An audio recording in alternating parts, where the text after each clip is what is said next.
बस्ती है वो 1 किलोमीटर के अंदर होगी सर, माइनिंग के एरिया में, रेडियस में 200 मीटर, माइनिंग के 200 मीटर रेडियस के अंदर ये बस्ती है।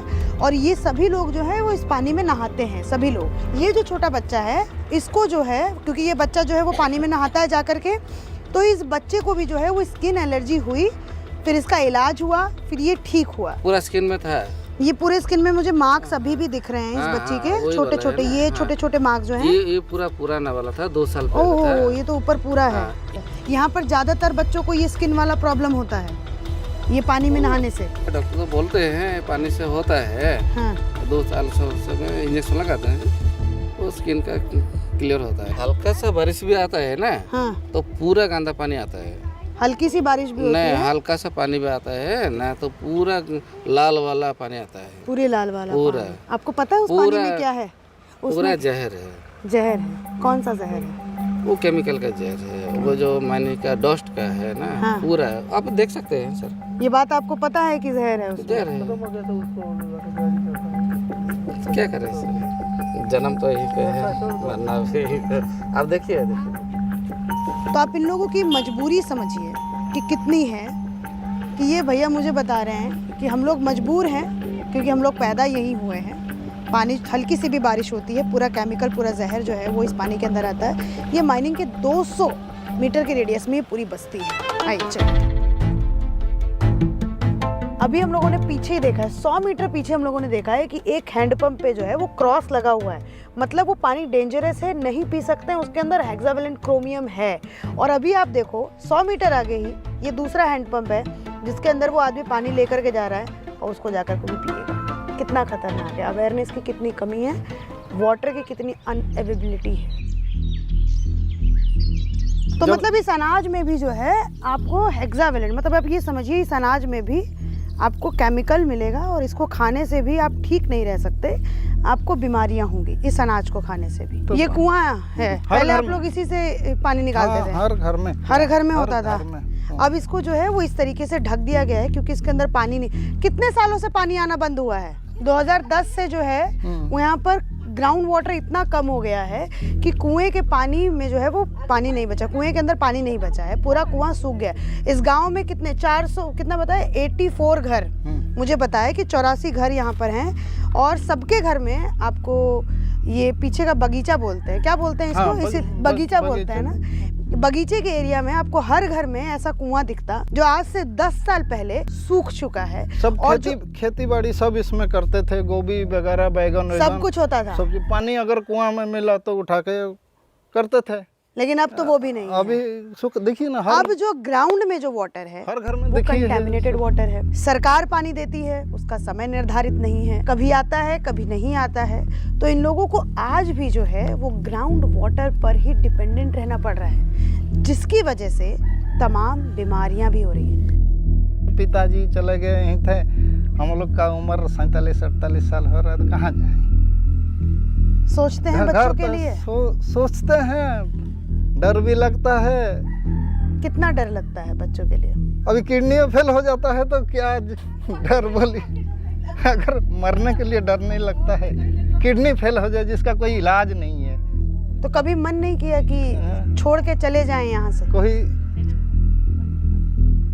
कहाँ जाएं तो फिर जमीन ही, घर ही, बाप दादा परदादा से ही रह रहे हैं, तो गुस्सा आता है? गुस्सा तो आता तो है, मगर कंपनी है वो हमारे जैसा हजार आदमी को नौकर रख के काम करता है वो, तो क्या कर सकते हैं गुस्सा में? बोलिए ना, आप तो देखते हैं ना, सिनेमा देखते हैं, फिल्म देखते हैं, बड़े आदमी, काला पत्थर देखे हैं ना, हम देखे अमिताभ बच्चन का, वही तो पूंजीपति तो वही लोग हैं ना, फिर क्या कर सकते हैं हम उनके? क्या आपके जैसा माध्यम से बोल सकते हैं और क्या कर सकते हैं? बहुत धन्यवाद जो आप आए दिल्ली से, जो क्या बोले हैं आपको, मन की बात। कोई बात नहीं भैया, खुल करके बता रहे हैं, जो आप दिल्ली से आए तो आँख से आंसू आ जा रहा है, इतना डर लग रहा है हम लोग को यहाँ। बड़ी खुश हुआ कि सुन के दिल्ली से, राजधानी से आप आए हैं हमारा गांव में, बगल में खदान, पीने का पानी नहीं, घर में बंद कर दे रहे पीने का पानी, सुविधा नहीं है। जमीन सूखा पड़ा है, हम लोग का घर सूखा, नौकरी नहीं हम लोग को। पहले बाप दादा परदादा को नौकरी जरूरत नहीं पड़ता था। इस जमीन में फसल उगा के हमारा बाप दादा परदादा यहाँ पेट पल हैं और हम लोग को पैदा किए हैं।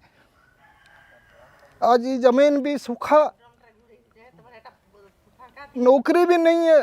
सोचते हैं कभी कभी कि साला खेती बाड़ी करके अपना पेट गुजारे, बाल बच्चे को अच्छे पढ़ाएं, मगर पानी जो पहाड़ी से आ रहा था, जो पानी उसको कंपनी वाला बंद कर दिया, तो ज़मीन सूखा।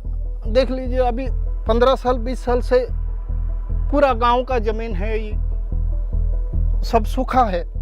कितना कमाते हैं कंपनी? जो नीचे ज़मीन है, कंपनी का जो पानी छोड़ता है उसी को, वो केमिकल वाला पानी, उसी को ज़मीन में लेके हम लोग खेती बाड़ी करते हैं। और मालूम है सब उसमें केमिकल है, बीमार हो रहे हैं, कभी हमको भी ना हो जाए। आप मुझे डंप के बारे में बता रहे थे, वो जो मुझे पहाड़ियाँ दिख रही हैं, क्या उसमें भी क्रोमाइट है कि वो निकल चुका है, क्या है? क्रोमाइट खदान हम खुदाई कर रहे हैं तो सब मिट्टी में थोड़ा कुछ भी क्रोमाइट होता ही रहेगा। IBM के हिसाब से पहले डंप को आपको पूरा कॉयर मटिंग करना होगा। जो माइनिंग करने के बाद, जो खुदाई करने के बाद जो मिट्टी निकलती है, जिसके अंदर क्रोमाइट और कंटामिनेशन होता है, जिसके अंदर हार्मफुल केमिकल्स होते हैं, वो केमिकल्स जो हैं इन मिट्टी के पहाड़ों में मौजूद हैं। और चूंकि इनका डिफॉरेस्टेशन अच्छे से नहीं होता है, सारी कंपनियां ये क्लेम करती हैं कि वो डिफॉरेस्टेशन करती हैं, बट मुझे गांव वालों ने खुद बताया है कि यहाँ पर जब बारिश आती है, जब सिचुएशन ख़राब होती है, जब स्टॉर्म आता है, तो पूरा जो मड है वो उनके घरों में जाता है।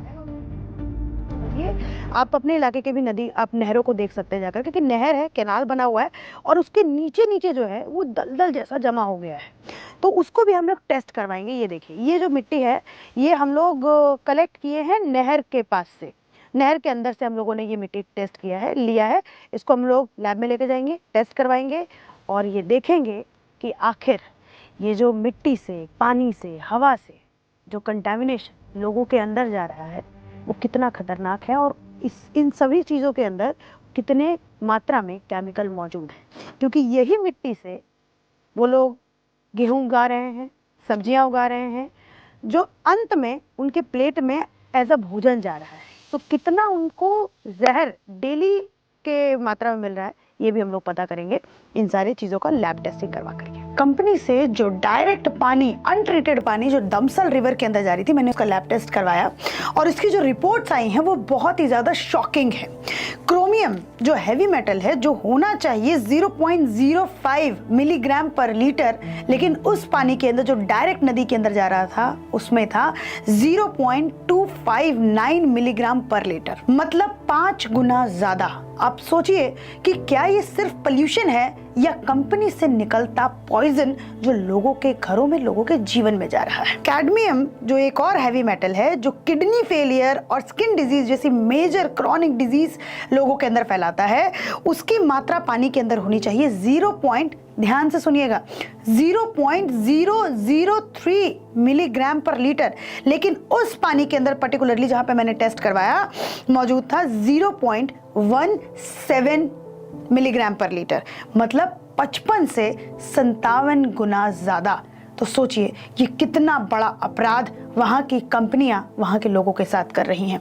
ये तो मैंने फैक्ट्री से जो पानी निकल रहा है उसका मैंने सैंपलिंग करवाया, जो डायरेक्ट नदी में जा रहा था, और दूसरा जो फार्म लैंड की मैंने सैंपलिंग करवाई तो उसमें भी मुझे कैडमियम मिला, जिसकी मात्रा थी 0.80 मिलीग्राम पर केजी, जो होना चाहिए 0.3 to 0.5 मिलीग्राम पर केजी, मतलब मिट्टी के अंदर 2 से 3 गुना ज्यादा कैडमियम, जो पूरी तरीके से पॉइजन है। वहाँ की जो गरीब लोग हैं उन लोगों तक फैक्ट्री से किस तरीके से जहर पहुँच रहा है, ये अपने आप में एक बहुत बड़ा सवाल है।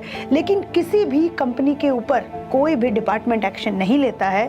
ये तो मैंने सिर्फ एक कंपनी से निकलता पानी और एक जगह से मैंने सैंपलिंग करवाई है, एक जगह की मिट्टी की मैंने सैंपलिंग करवाई है। लेकिन अगर अच्छे तरीके से वहाँ पे जांच हो तो पता चलेगा कि कैसे वहाँ पर लोगों की जिंदगियाँ बद से बदतर हो रही हैं,